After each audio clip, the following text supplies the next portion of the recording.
Doing a little bit of adjusting and changing up on the bridge supports.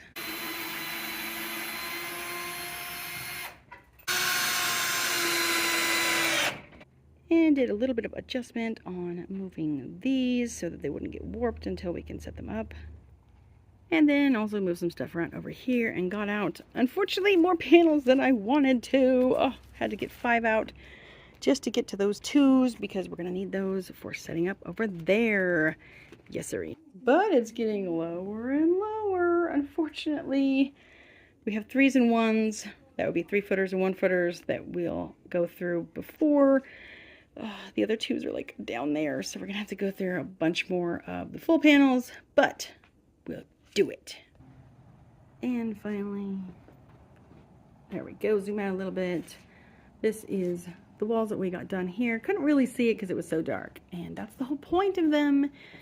Oh, you're gonna love it when we get it finished and are testing it all out. It's gonna be so fantastic. And then the rest of it's going to just come around here because I don't want to take away any of the space for actual living, you know. What was that? Haha. Yes, I'm glad that no matter the fact that we got to work hard in the hot sun and the heat and I'm sweating, I'm a swamp. There is no downfall of my... Oh, yeah, that's not attached, by the way. I'm sorry. We're still so excited. That's what I'm trying to say. No playing that down. Woohoo! See you next time. Oh, yeah, by the way, this is kind of day 13.